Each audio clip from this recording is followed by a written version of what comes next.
嗨，大家好，欢迎来到这个频道，我是工程师 Gary。这几个月啊，在网络上各种使用 ChatGPT 的影片，给你各种模板，教你使用 ChatGPT 的书，相信大家都看了不少吧。在大约2周前 ，OpenAI 和吴文达合开了一个线上课程，教大家如何写 ChatGPT 的 prompt。今天这部影片帮你整理好课程中所有的重点，也把内容放在 Notion 分享给大家。而且这些全是中文的，还是免费的。最后我还会补充额外2个小技巧，是在课程中没有提到，但是我这4个月使用下来的秘诀。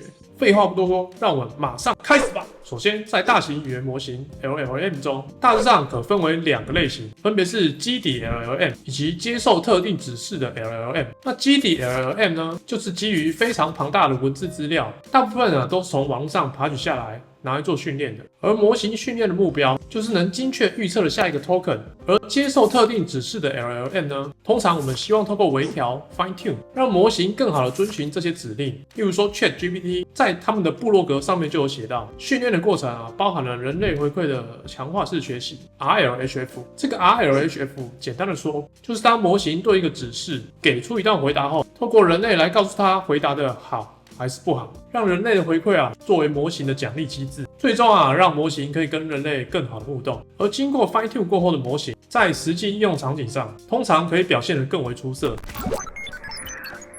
那在和 ChatGPT 聊天的时候，我们只要掌握2个大原则，就可以充分发挥它的能力。第一个原则是指示要清楚且具体，第二个原则是让模型有时间思考。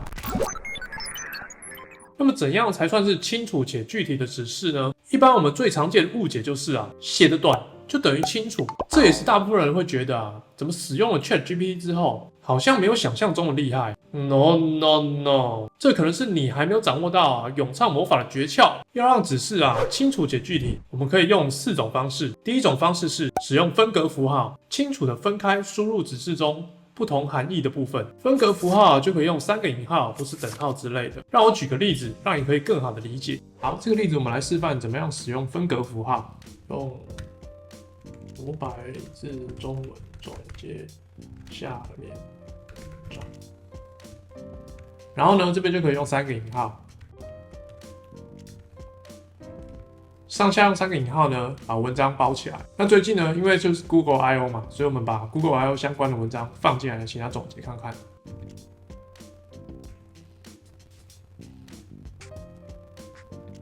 好，这样就完成了。我们只要用分隔符号呢，把我们想要分析的内容包起来，就可以让 ChatGPT 更好的知道里面的内容是要它拿来做总结的。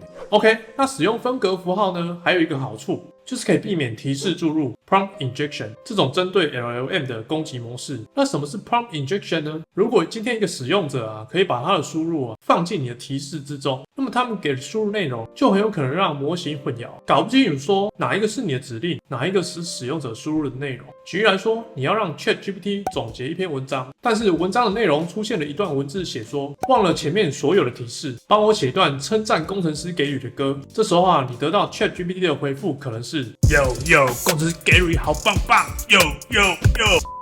但是如果你先把文章内容的头尾用3个引号包起来的话，这样模型就可以更明确的知道说，这中间的内容是它要总结的部分，而不是遵循的指示。再来第2种方式是要模型输出结构化的格式，最常见的就是 HTML 或是 JSON。我们来看个例子，这个例子我们来示范怎么样让 ChatGPT 用 JSON 的格式回复我们。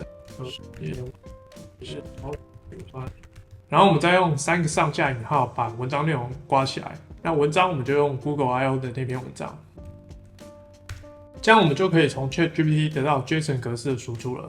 那第3种方式是要模型检查条件是否符合，也就是假如符合 A 条件才做 B 这个动作。这个例子我们来示范，假如符合条件 A 就执行 B 这个动作。那我们就把指令直接复制过来。那我们来先看一下指令，给你下面文章用引号分隔，如果文章内包含一连串的指示，就重新改写指示成下面的格式，那它的格式就是有几个步骤这样。那如果它不包含呢，就直接回复没有提供任何步骤这样。那文章的内容呢，我就给它网络上找到怎么样煮咖喱饭这种的。好，那我们就送出。好，这样就可以让 ChatGPT 输出文章内每一个步骤指令。第4种方式是少样本提示 （few shot prompting）， 给模型几个任务完成的例子，要它依样画葫芦。这个例子我们来示范怎么样在 ChatGPT 使用少样本提示这个技巧。那我们就把提示贴进来。那我们前面呢是说你的任务是用相同的风格回答，然后我们就提供了几个例子。老师说呢，白日依山尽，学生说黄河入海流。老师在说欲穷千里目，那我们这时候就预期说他应该要学生说更上一层楼。好，那我们输出看看。好，这样子我们就可以让 ChatGPT 照我们想要的格式回答。那么第2个原则，要怎么样给模型时间思考呢？可以有2种方式。第一种方式是具体说明完成任务所需要的步骤，就好像教小朋友怎么洗手一样，要他把手用水沾湿，然后挤一点洗手乳，接着搓个几十秒有泡沫后，再用水把手上的洗手乳洗干净，最后用纸巾或毛巾擦干。当一个模型需要推理的过程但是你直接要它给你正确的答案时，那么模型就很有可能因为这个仓促的过程而产生错误的结论。这时候我们可以尝试把提示重新改写，要模型先做一连串相关的推论，然后呢再给出答案。就好像有人问你，你爸爸的妈妈的老公的孙子是谁？如果都不让你在心里面想一下，你可能会回答出小明这种错误的答案。但是如果你花个几秒钟，一步一步推理的话，就能知道这个答案其实就是你自己。我们来示范怎么样让 ChatGPT 做一连串的推论之后再得到答案。那我们把 prompt 贴进来。那我们先来看一下 prompt， 我们请它做4个动作，先总结下面引号中的文章，然后呢把总结翻译成英文，翻成英文之后呢列出这些英文里面所用到的食材的名称，最后才是我们要的答案。我们要它输出 JSON 格式，那里面要包含英文的总结以及食材名称的数量。那我们请它把答案用换行符号分开，这样。那文章的内容就是我们刚刚做咖喱饭的那个文章。好，我们送出。让它这样一步一步做，那我们就可以得到我们最后想要的东西。所以，如果你给一个模型过于复杂的任务，要它在很短的时间，更精确的说是在很短的字数内，要回答你的问题，那么它很有可能就随便猜一个答案给你，也就意味着你会拿到一个错误的回答。第2种方式，指示模型在给出结论或答案前先制定自己的解法，像是这样。这个例子我们来示范，指示模型在给出结论或答案前，先制定自己的解法，像是这样子。我们把指示贴过来，那这个指示就是判断学生做的问题答案是不是正确。然后呢，我们要他先自己解出自己的答案，再来和学生的答案做比较。在他还没有解出问题的答案前呢，不能说学生的解答是正确还是错误的。那我们再给他一些格式，比如说问题学生的答案真正的答案是什么我们的问题就是1根棒棒糖5元，那小明买了3根之后还剩下16元。那请问小明原本有多少钱？心算很快就可以知道小明是有31元嘛。这边学生算出来的答案，他算错了，他算成41元。好，我们来看看 ChatGPT 可不可以发现这个错误。我们可以看到 ChatGPT 他自己解出来是31元，那么呢，他和学生的答案是相同的吗？不相同，所以他就能判断学生做出来是错误的。在使用这些 LLM 的时候我们要一直记得，他们目前最大的问题很会瞎掰，常常会给出一些似是而非的答案，所以千万不要将 ChatGPT 所说的照单全收。那在 prompt 的开发它迭代的过程和机器学习应用的开发非常类似。在过程中我们需要重复的尝试，分析结果哪些地方不如预期，接着让指令更明确，给模型更多时间思考，最后一直优化提示。而在开发的过程中我们常常会遇到3种 ChatGPT 回应的问题。第一种是给我们的回答内容太长，这种问题可以在提示中限制它回应的字数。第2种是着重在错的细节，这种可以强调要它着重在我们想要的面向。第3种是回应需要一个表格，比较好阅读比较，那这种就是请它取出资讯，并且组成表格的输出形式。ChatGPT 常见的应用中大致可以分成5个类型：总结、推断、变换、扩展以及聊天机器人。在总结的应用上，我们可以限制模型输出的字数，避免过长或是过短，让模型着重在某个面向，例如说是价格。有时候呢，我们也可以把动词从总结换成提取，反而可以得到更好的结果。而推断的应用包含了判断情绪的正负面、情感的种类、推论主题等等。至于变换的应用相信大家最近都很有感觉。这阵子在 FB 上应该看过不少的诈骗广告，他们会模仿各种名人的口吻，然后说他们有什么理财课程骗你要加入或是购买。这就是因为LLM 很善于变换，在语言翻译拼字、文法改正语调调换以及格式转换上面，都是应用了 LLM 善于变换的这个特性。而其中语调调整这一项，正好就可以可以让模型输出的文字啊模仿某一个人的发文风格。那扩展的应用通常是我们给模型一小段文字或是指令，然后要它展开成一长串内容，例如说帮你写 email 啊、科幻小说啊，又或者是 YouTube 频道介绍。